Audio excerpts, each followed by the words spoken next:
ఎలాగ నడిపించుకోవాలి మేము? ఇప్పుడు రోజు ఇంతే అన్నం తినేసి బతకాలి అంటే కష్టం కదా. మరి ఎట్లా ఇల్లుని ఎట్లా నడుపుతున్నారు? ఎట్లా నడుపుతున్నావు అంటే ఇంకేం చేయాలి? తమ్ముళ్ళు ఒక 500 పంపిస్తాడు, మా అమ్మాయి ఒక 2000 పంపిస్తుంది, 1000-1500. మా కొడుకు కూడా ప్రైవేట్ ఎంప్లాయ్. వాడి దగ్గర ఏం లేదు, పిల్లలు ఫీజు కట్టుకోవాలి, ఇల్లు కిరాయి అదే ఇల్లు కిరాయి అంటే ఏదో ఇక్కడ దాకా తీసి కట్టుకున్నాడు అనుకోండి, వాడికి ఎట్లా చెప్పు తల్లి, నువ్వు చెప్పమ్మా. ఇప్పుడు ఈ రోజుని ఇరానీ హోటల్కి వెళ్ళి ఒక ఛాయ్ తాగుదామంటే 20 రూపాయలు 25 రూపాయలు ఉంది. మరి మేము ఏం చేసాం?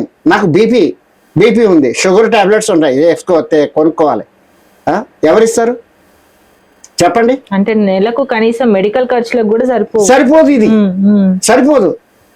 ఏదో అలాగా ఏవో సీనియర్ సిటిజన్ కదా, ఏదో అక్కడ ఇక్కడ పనులు చెప్తే చేస్తుంటే వాళ్ళు ఏదో 500-1000 రూపాయలు ఇచ్చి ఏదో వాళ్ళ సంతోషంతో ఎన్ని రోజులని ఇలా చేయి చాపమంటావు అమ్మా? నువ్వు చేయి చాపితే ఏమంటారు? నీకు కాళ్ళు చేతులు కళ్ళు అన్ని బాగున్నాయి కదరా, నువ్వు ఏదైనా పని చేసుకో. ఎక్కడ నేను సెక్యూరిటీ గార్డ్ కూడా చేయలేను ఈ వయసులో, 71-72 ఉన్నాను. గబుక్కుని మా బిల్డింగ్ ఓనర్ వచ్చాడు, గబుక్కుని లేవడానికి అవ్వదు నాకు. ఎట్లా ఇది ఎట్లా చెప్పండి? గవర్నమెంట్కి మీలాంటి ఇటువంటి మీరు ఉన్నారు కాబట్టి మీడియా కొంచెమన్నా వాళ్ళకి వెళ్తుంది. ఈ ఈటీవీ కానీ ఈ మంచి పాపులర్ ఛానల్స్ ఎవరు పట్టించుకోవట్లేదు, ఎందుకంటే వాళ్ళకి డబ్బులు కావాలమ్మా. నేను ఉన్నది కూడా చెప్తున్నాను, నేను వాళ్ళకి డబ్బులు ఇస్తే మాది వైరల్ చేస్తారు. మేము ఎక్కడి నుంచి తేవాలి మేము డబ్బులు? మేమేమంటే ఎన్నోసార్లు చెప్పినాం ఈటీవీ వాడికి, జెమినీ వాడికి, TV5 వాళ్ళకి, అయ్యా మీరు అందరికీ చేస్తున్నారు.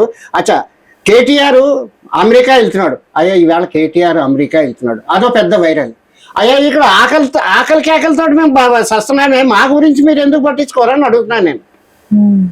మీ మీడియా ప్రకారంగానే వీళ్ళని అడుగుతున్నాను నేను. వాళ్ళు డబ్బులు ఇస్తారు మీకు. ఇప్పుడు నువ్వే నాకు తీసుకొచ్చి ఆటోలో తీసుకొచ్చి మాట్లాడండి అంకుల్ అని చెప్తున్నావు. నేను ₹1 ఇవ్వలేదు. మరి ఇక్కడ ఉందా మానవత్వం? అక్కడ ఉందా? ఎక్కడుందమ్మా మానవత్వం? మీరు ఏంటి అయ్యో ఇలాంటి వాళ్ళు ఎంతమంది ఉన్నారు? 70 లక్షల మంది ఉన్నారు. 70 లక్షల మంది ఉన్నారు కాబట్టి వీళ్ళ బాధలు ఒకసారి ఇందాం. ఇప్పుడు నా మనవరాలు నువ్వు, నీ తాతలాటోడిని నువ్వు, నా వయసుని బట్టి చూసి నాకు అయ్యో వద్దు తాతయ్య, నేను కడతాను డబ్బులు, మీరు వద్దు ఇవ్వద్దు అన్నావు. ఇది మానవత్వం కదా? ఇంత మీకున్న మానవత్వం వాడికి ఎందుకు లేదని అడుగుతున్నాను. సుప్రీం ప్రధానమంత్రికి కానీ నిర్మలా సీతారామన్ కానీ వీళ్ళకి తెలివి లేదా? మీరు అన్నం తింటాం లేదా? మీరేమో ఒక్కొక్క డ్రెస్సు పంజాబీ సూటు అది వేసుకొని లక్షల రూపాయల సూట్లు వేసుకుంటావు, మష్రూమ్ తోటి సూపు తాగుతావు, మష్రూమ్ సూపు. నువ్వు ఎన్నో వేల కోట్లు పెట్టి ఫ్లైట్లో తిరుగుతూ ఉంటావు నువ్వు, బుల్లెట్ ప్రూఫ్ ఫ్లైట్లో. మేమేం సైకిల్ మీద రావడానికి కూడా ఓపిక లేదు కదా మాకు. మరి ఎట్లా ఇది ఎట్లా నువ్వు సాల్వ్ చేస్తావు? అంటే నాకు ముందే చెప్పవలసింది. నాకు మరే బాబు మీరు పెళ్ళిళ్ళు చేసుకోకండి, నా లెక్క మీరు పెళ్ళిళ్ళు చేసుకుంటే భార్య పిల్లలు మిమ్మల్ని ఇది అడుగుతారని నీకు లేదు. మరి మీ అందరికీ చెప్పేసి ఇప్పుడు వైరల్ చేయండి అది ప్రధానమంత్రికి.